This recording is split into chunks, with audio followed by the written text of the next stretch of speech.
अस्सलाम वालेकुम व्यूअर्स। कल मेरी पहली वीडियो जो मैंने अपलोड की थी, आज मैं दूसरी वीडियो अपलोड करने वाला हूँ। तो मेरी ये जो वीडियो है इसमें मैं आपसे डिस्कस करूँगा इंट्रोडक्शन ऑफ कंप्यूटर के बारे में, ठीक है।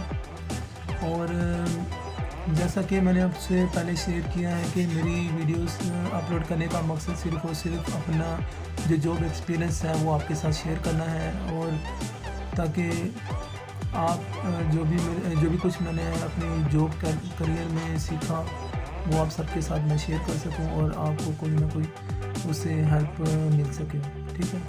तो आज जो मैं डिस्कस करूंगा वो मैंने नोट्स बनाए हैं अपने ड्यूरिंग जॉब, जो मैंने नॉलेज इकट्ठा किया, साथ साथ मैं ऐसे नोट्स की शक्ल में कंपाइल करता गया, वो मैं आपके साथ शेयर करूंगा, जिसमें मैं आपको सिर्फ इंट्रोडक्शन लेवल बताऊंगा कंप्यूटर का, ठीक है।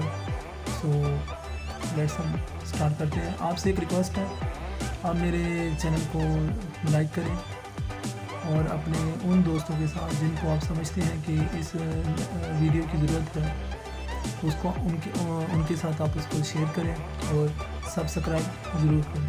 Thank you.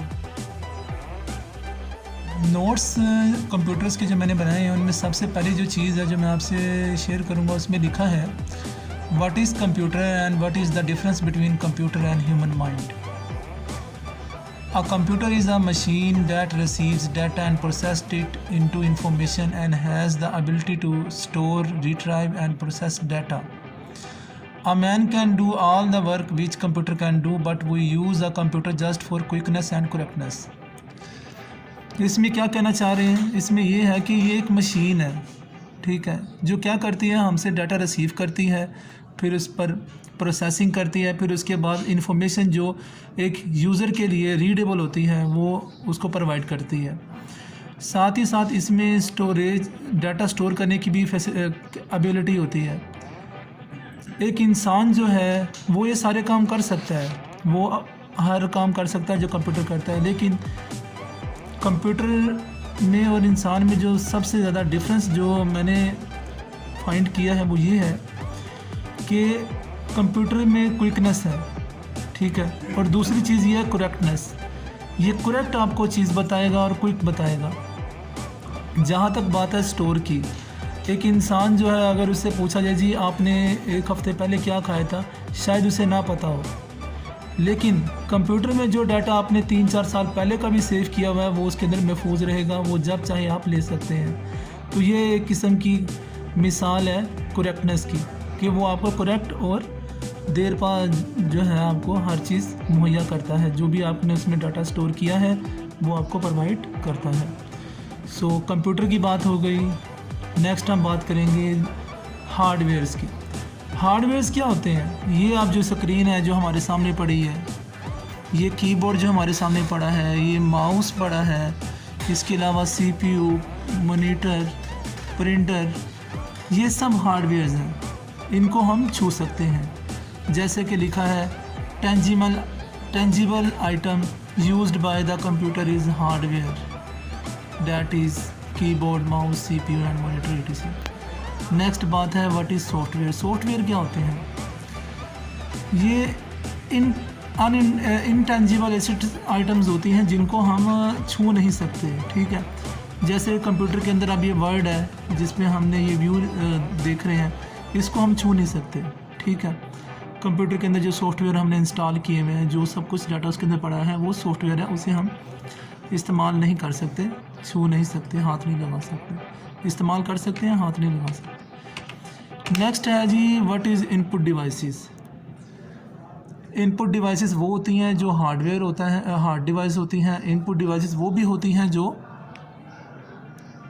और आउटपुट डिवाइसेस भी वो होती हैं जो कि टेंजिबल होती हैं, हार्डवेयर्स होते हैं। फॉर एग्ज़ाम्पल अगर हम बात करें इनपुट डिवाइसेस की, तो सबसे पहली मिसाल जो है वो है हमारे पास कीबोर्ड, जिसके ज़रिए हम डाटा इंस्ट्रक्शन जो है कंप्यूटर को भेजते हैं, ठीक है। उसके बाद जो मिसाल दी जाए वो जॉयस्टिक की है, उसके बाद जो है माउस की है। माउस से हम क्लिक वगैरह करते हैं, तो क्लिक से भी इंस्ट्रक्शन हम पास ऑन करते हैं। तो ये सब मिसालें हैं इनपुट डिवाइसेस की। आउटपुट डिवाइसेस भी हार्ड ड्राइव्स की तरह होते हैं।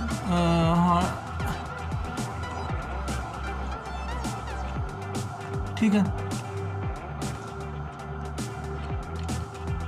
हार्डवेयर्स की तरह होते हैं, सॉरी। ठीक है, जैसे कि अगर आप देखें, अब हमारे पास एक प्रिंटर पड़ा हुआ है, इसको हम हाथ लगा सकते हैं, ये हार्डवेयर है, टच कर सकते हैं, लेकिन ये हमें इंस्ट्रक्शन जो है कंप्यूटर को नहीं देता, बल्कि ये हमें आउटपुट कंप्यूटर से फराहम करके देता है, हमें प्रिंट निकाल कर देता है। स्कैनर भी उसकी एक मिसाल है। ठीक है, नेक्स्ट बात कर रहे हैं व्हाट इज़ फर्मवेयर क्या होते हैं? ये वो डिवाइसेस होती हैं हार्डवेयर्स की फॉर्म में, ठीक है, जिनके अंदर दोनों फैसिलिटीज़ होती हैं। उनके अंदर सॉफ्टवेयर भी ऑलरेडी उनके अंदर मौजूद होते हैं, जैसे कि हमारी हैंड्स फ्री हैं, उनमें दोनों फैसिलिटीज़ होती हैं। हम उसको जैसे ही ऐड कर लगाते हैं, कनेक्ट करते हैं, अलग करते हैं, तो साथ ही साथ प्ले में हमें उसकी जो है रिस्पॉन्स भी मिलता है, हमें साउंड भी सुनने को मिलता है। तो ये इस तरह के जो हार्डवेयर्स होते हैं जिनमें दोनों फैसिलिटीज़ पाई जाती हैं, उनको हार्डवेयर्स की और सॉफ्टवेयर्स की, उनको हम कहते हैं फर्मवेयर्स। ठीक है, आगे हम चलते हैं। इसके आगे अब हम बात करेंगे ऑपरेटिंग सिस्टम्स की। ऑपरेटिंग सिस्टम्स क्या होते हैं? Software which is a communicator between user and hardware. User और हार्डवेयर जो हैं उसके दरमियान जो कम्युनिकेटर होते हैं उनको हम सॉफ्टवेयर कहते हैं। उस सॉफ्टवेयर को हम ऑपरेटिंग सिस्टम कहते हैं। It provides information to the users what is going on, like notification about hardware installation with computer. तो ये ऑपरेटिंग सिस्टम्स जो होते हैं, जैसे कि विंडोज़ हैं, ये हमें नोटिफिकेशंस की भी ऑप्शन देते हैं, हमें बताते हैं कि कौन सा सॉफ्टवेयर अपडेट होने वाला है, कौन सा नहीं होने वाला। तो ये है एक हमारा ऑपरेटिंग सिस्टम। ऑपरेटिंग सिस्टम के बाद नेक्स्ट चीज़ जो है वो है व्हाट इज़ सीपीयू। सीपीयू क्या होता है? ज़्यादातर लोग समझते हैं कि ये जो यहाँ सिस्टम यूनिट पड़ा हुआ है, ज़्यादातर लोग इसको सीपीयू कहते हैं। हालांकि सीपीयू जो है ना एक चिप होती है, ठीक है, जो कि हमारा जो सेंट्रल प्रोसेसिंग यूनिट होता है, जो अगर हम इसकी बॉडी को निकाल कर देखें तो इसमें ग्रीन कलर की हमें ना एक पूरी चिप वो नज़र आ रही होगी, प्लेट टाइप अगर हम कह लें। तो उसमें अगर हम देखें तो उसके अंदर एक फ़ैन बना होता है। फ़ैन के नीचे जो है ना वो चिप लगी होती है एक, ठीक है। चिप की यहाँ पे तस्वीर तो नहीं है, लेकिन एक छोटी सी चिप होती है, वो असल में उसको हम कहते हैं सीपीयू, ठीक है, सेंट्रल प्रोसेसिंग यूनिट, ठीक है, जिसे हम माइक्रो प्रोसेसर भी बोलते हैं। अच्छा, तो अगर हम ग्रीन कलर की जो हम उसके वो देखते हैं स्ट्रक्चर सीपीयू के अंदर, तो उसमें आपको देखिए ये पूरा एक मदरबोर्ड है, ठीक है, जिसमें हर तरह के जो है ना इलेक्ट्रिक सर्किट्स भी लगे होते हैं, ठीक है। अब इसमें देखें क्या क्या क्या चीज़ें इसमें अटैच होती हैं। इसमें सॉकेट कनेक्टर लगा होता है सीपीयू के अंदर, ठीक है, सेंट्रल प्रोसेसिंग यूनिट में। बैक पैनल कनेक्टर होता है, एजीपी स्लॉट होती है, सीडी इन हेडर होता है, हार्ड डीवीडी रूम होता है, हार्ड ड्राइव होती है, ठीक है। इसमें ये हर चीज़ उन्होंने बताई हुई है। यूएसबी हेडर्स होते हैं, ये कंप्लीट चीज़ें अपने अंदर कवर करता है, ठीक है। इसके आगे चलते हैं। Cycle of CPU. सीपीयू काम कैसे करता है? सीपीयू देखें, सबसे पहले जो है ना कीबोर्ड माउस के ज़रिए जो है ना इंफॉर्मेशन रिसीव करता है, ठीक है। उस इंफॉर्मेशन को फिर वो रैम और अपनी जो मेन मेमोरीज़ होती हैं रैम और रोम, उनको फॉरवर्ड करता है। फिर वहाँ से डाटा होकर प्रोसेसिंग होती है डाटे की, ठीक है, फैच होता है डाटा, और ये सारी इन्फॉर्मेशन जो जाती है कंप्यूटर के पास जो जाती है वो कोडिंग के थ्रू जाती है, ठीक है। बाइनरी कोड्स जो होते हैं उस शक्ल में जाती है। अच्छा, फिर यहाँ से होती हुई फिर आउटपुट तैयार होता है। आउटपुट के जो है फिर हम मॉनिटर प्रिंटर के ज़रिए प्रिंट लेते हैं। तो ये एक सर्कल है कि किस तरह सीपीयू रन और वर्क करता है, ठीक है। अब एक चीज़ और मैं आपको बता दूं कि जो सीपीयू होता है उसका जो एक साइकिल होता है वो 1 सेकंड गीगा हर्ट्ज़ में जो है ना कंप्लीट होता है, ठीक है। उसकी स्पीड इतनी है, तो जितनी स्पीड ज़्यादा होती है माइक्रो प्रोसेसर की, उतने वो ज़्यादा स्पीड से काम करते हैं, ठीक है। और जैसे कि आप देख रहे हैं गीगाहर्ट्ज़ के बारे में बताया जा रहा है। गीगाहर्ट्ज़ क्या है? Is a unit of alternating current और electromagnetic wave frequency equal to 1000 million hertz के इक्वल होता है, ठीक है। ये जितने ज़्यादा हर्ट्ज़ होंगे उतनी स्पीड से ये वर्क करेगा, ठीक है। नेक्स्ट जो चीज़ आ रही है उसमें हमने डिस्कस किया है कि रैम और रोम के हवाले से, ठीक है। रैम के बारे में ये है कि रैम क्या है? रैम को रैंडम एक्सेस मेमोरी कहते हैं।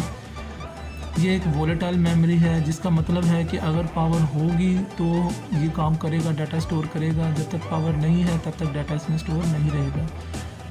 ये टेम्परेरी तौर पे अपने डाटा जो है फाइल्स को जो है स्टोर करता है, ठीक है। और ये मल्टीपल गीगाबाइट्स की जो है ना डाटा इसमें स्टोर किया जा सकता है। एक जो है वो 1 से लेके 256 GB तक पर चिप होती है, ठीक है। ये हमने इसकी रैम की एक तस्वीरें भी यहाँ इमेजेस भी साथ शेयर किए हुए हैं, उसमें बनाए हुए हैं। उसके बाद है रीड ओनली मेमोरी। ये इस तरह की CPU के अंदर लगी होती है, ठीक है। ये क्या है? ये एक नॉन वोलेटाइल मेमोरी है, ठीक है, जिसके लिए पावर का होना लाजमी नहीं है डाटा को स्टोर करने के लिए, ठीक है। और जितने भी प्रोग्राम्स होते हैं सिस्टम के वो सारे रोम में सेव होते हैं, स्टोर वहीं पे होते हैं। What language a computer understand? Computer कौन सी लैंग्वेज को अंडरस्टैंड करता है? ये बाइनरी लैंग्वेज को अंडरस्टैंड करता है जो 0 to 1 तक होती है, ठीक है। ये डेसिमल्स में होती हैं, जैसे कि 10 और ग्रेटर देन 10 को जो है ना वैल्यूज़ को वो अंडरस्टैंड नहीं करता। और हेक्सा का अगर मतलब देखें तो उसका मतलब होता है 0 to 15, ठीक है। ये थोड़ी सी इंफॉर्मेशन है अबाउट बाइनरी कोड्स के हवाले से, ठीक है, कौन लैंग्वेज के हवाले से। नेक्स्ट मैं चीज़ शेयर करना चाह रहा हूँ वो है KBs, MBs, गीगाबाइट्स, टेराबाइट्स वगैरह। ये रिप्रेजेंट करते हैं डाटा स्टोरेज कैपेसिटी को। जितनी डाटा स्टोरेज कैपेसिटी अच्छी होती है उतना जो है कंप्यूटर को ज़्यादा लाइक किया जाता है। यहाँ पे है 1000 किलोबाइट जो है 1 मेगाबाइट के बराबर होता है। फिर आगे 1 मेगाबाइट 1 गीगाबाइट के बराबर होती है 1000 मेगाबाइट। जो 1000 गीगाबाइट है वो 1 टेराबाइट के बराबर होती है, एंड सो ऑन, इस तरह चलता रहता है। इसका डिस्कस करने का मकसद इसलिए था क्योंकि आगे जब हम विंडोज़ की बात करेंगे, उनके सिस्टम रिक्वायरमेंट की बात करेंगे, तो उसमें हमें इन चीज़ों का पता होना चाहिए। अब यहाँ मैंने विंडो XP के बारे में थोड़ा बहुत बताया है कि उसको कैसे हम इंस्टॉल करते हैं और ये विंडो XP की सिस्टम रिक्वायरमेंट क्या होती है। इसमें जी मिनिमम हार्डवेयर रिक्वायरमेंट जो है वो इस तरह है कि Pentium 233 मेगाहर्ट्ज़ प्रोसेसर और फास्टर होना चाहिए, ठीक है। At least 64 megabytes of RAM की जो कैपेसिटी है 64 मेगाबाइट्स की हो, MBs की हो। और एट लीस्ट 1.5 गीगाबाइट्स जो है अवेलेबल स्पेस हो हार्ड डिस्क में, ठीक है। CD रोम होना चाहिए, CD के थ्रू अगर इंस्टॉल करना है, और DVD रोम होना चाहिए। अब USB के थ्रू भी लोग उसको बूटेबल बनाकर इंस्टॉल कर लेते हैं विंडोज़। फिर उसके बाद कीबोर्ड एंड माउस ये इसलिए अवेलेबल होना चाहिए कि इसका भी इस्तेमाल होता है जब हम विंडो इंस्टॉल कर रहे होते हैं। वीडियो अडाप्टर एंड मॉनिटर ये भी होना चाहिए, और इसकी रेजोल्यूशन भी उन्होंने बताई है 800 to 600 तक होनी चाहिए। अब ये स्टेप्स मैं आपके साथ शेयर करूँगा इंस्टॉलेशन के। अगर आप पुरानी विंडोज़ में देखें तो वहाँ पे आपको इस तरह की ऑप्शन आती है रीस्टार्ट की, जब आप कंप्यूटर को रीस्टार्ट कर रहे होते हैं। जो नए कंप्यूटर हैं उनमें यहाँ पे आप जब जाएं, ये यहाँ अगर मैं क्लिक करूँ तो यहाँ पे ये निशान आ रहा है, तो यहाँ पे यहाँ को ऑप्शन मिलेगी आपको रीस्टार्ट की, ठीक है। यहाँ से आप यहाँ जाएंगे और जिसके पास दूसरे किसी और वर्जन की विंडो की हुई है, 7 की अगर की हुई है, तो वहाँ पे इस तरह आपको यहाँ पे एक बटन नज़र आएगा स्टार्ट का, ठीक है, टास्क बार में। वहाँ आप क्लिक करेंगे तो फिर आगे आपको ऑप्शंस मिलेंगी, तो वहाँ से आपने रीस्टार्ट की ऑप्शन को चूज़ करना है। जैसे आप सिस्टम को रीस्टार्ट करेंगे, नेक्स्ट स्टेप्स जो वो आपको देगा वो आपने ये करना है कि आपने F2 करके बूट सीक्वेंस में को जो है CD रोम में चेंज कर देना है, ठीक है। तो CD रोम में चेंज करने के बाद अगर आपका ऑलरेडी CD रोम में चेंज है तो आपको ये स्टेप करने की ज़रूरत नहीं होगी, डायरेक्ट आपको ये स्टेप मिल जाएगा, ठीक है। इसमें आपने क्या करना है, इसमें वो कह रहा है प्रेस एनी की फॉर बूट फ्रॉम CD। अगर आपने कोई बूट करना है तो कोई भी की प्रेस कर दें, आप एंटर प्रेस कर दें। एंटर प्रेस करने के बाद आपके सामने ये स्क्रीन आ जाएगी, ठीक है। Welcome to setup, setup start हो जाएगा। फिर वो कहेगा अगर आपने XP का सेटअप स्टार्ट करना है तो एंटर को प्रेस करें, तो आप एंटर प्रेस कर देंगे। उसके बाद लाइसेंस एग्रीमेंट है, एग्रीमेंट को कंफर्म करने के लिए आपने F8 प्रेस करना होता है, ठीक है। कीबोर्ड में आप जाएंगे, यहाँ पे आपको मिलेगा F8, ठीक है। ये F8 है, इसको आपने प्रेस करना है, ठीक है। लाइसेंस एग्रीमेंट जब हो जाएगा, नेक्स्ट स्टेप जो है उसमें आपने क्या करना होता है, उसमें आपने पार्टीशन करनी होती है, ठीक है। अगर तो आपने पहले पार्टीशन कोई नहीं किया, आपके पास आप फर्स्ट टाइम विंडो कर रहे हैं, तो आपको इस तरह पार्टीशन की ऑप्शन मिलेगी, ठीक है, जिसमें आपने एंटर कर देना है इंस्टॉल के लिए, ठीक है। या C प्रेस करते हैं पार्टीशन के लिए और F3 प्रेस करते हैं क्विट के लिए। तो अभी हमने पार्टीशन करनी है क्रिएट, तो हम C प्रेस कर देंगे, ठीक है। C प्रेस करने के बाद जी वो हमें इस तरह की ऑप्शन देगा कि आपने इसकी साइज़ क्या रखना है, जो ऑलरेडी है वही रख दें और एंटर कर दें क्रिएट के लिए। तो आपकी विंडो की जो पार्टीशन है वो क्रिएट हो जाएगी। फिर आपने उसको स्टार्ट उसको जब वो स्क्रीन सामने आ जाएगी आपके, ठीक है, पार्टीशन 1 के नाम से, फिर आपने एंटर इंस्टॉल कर देना है। जैसे ही आप एंटर पर क्लिक करेंगे इंस्टॉलेशन के लिए, तो फिर ये प्रोसेस शुरू हो जाएगा, ठीक है। ये इस तरह की सेटअप स्टार्ट हो जाएगा। सेटअप स्टार्ट होने के बाद नेक्स्ट जो है, ये भी अभी उसी की ही बात हो रही है स्टार्ट होने की। उसके बाद आपकी स्क्रीन इस तरह की हो जाएगी, ठीक है। रीस्टार्ट होकर सिस्टम आपको दोबारा कहेगा कि प्रेस करें कोई की, तो आपने कोई की प्रेस नहीं करनी, आपने वेट करना है, वो खुद ब खुद स्टार्ट हो जाएगा कंप्यूटर, ठीक है। तो ये डिस्प्ले आने लग जाएगा। उसके बाद दोबारा से अभी विंडो फिर अपना वो सेटअप स्टार्ट कर देगी, जो बाकी रिमेनिंग रह गया होगा, ठीक है। आपने सिर्फ वेट करना है। फिर बाद में आपको एक ऑप्शन इस तरह की मिल जाती है कि कोई प्रोडक्ट की जो है वो दें, जो CD जो आप ख़रीदते हैं मार्केट से, उसके रैपर के ऊपर लिखी होती है कि वो आपने यहाँ एंटर करनी होती है और साथ नेक्स्ट पे क्लिक कर देना होता है, ठीक है। जैसे ही आप नेक्स्ट पे क्लिक करते हैं, फिर आपके सामने ये ऑप्शन आ जाती है। इसमें आपको कहा जाता है कंप्यूटर का कोई नाम रखें, तो आप कोई भी नाम रख सकते हैं, अपने नाम से कंप्यूटर का नाम रख सकते हैं। और अगर आपने कोई पासवर्ड ऐड करना है इसमें, तो आप वो पासवर्ड ऐड करके कन्फर्म में भी वही पासवर्ड लिखना होता है, फिर आप नेक्स्ट पे क्लिक कर दें। उसके बाद जो ऑप्शन आपसे पूछी जाएगी वो कहा जाएगा कि आप डेट और टाइम सेट करें, तो आपने डेट एंड टाइम सेट करना होगा। सेट करने के बाद आपने नेक्स्ट पे क्लिक कर देना होगा।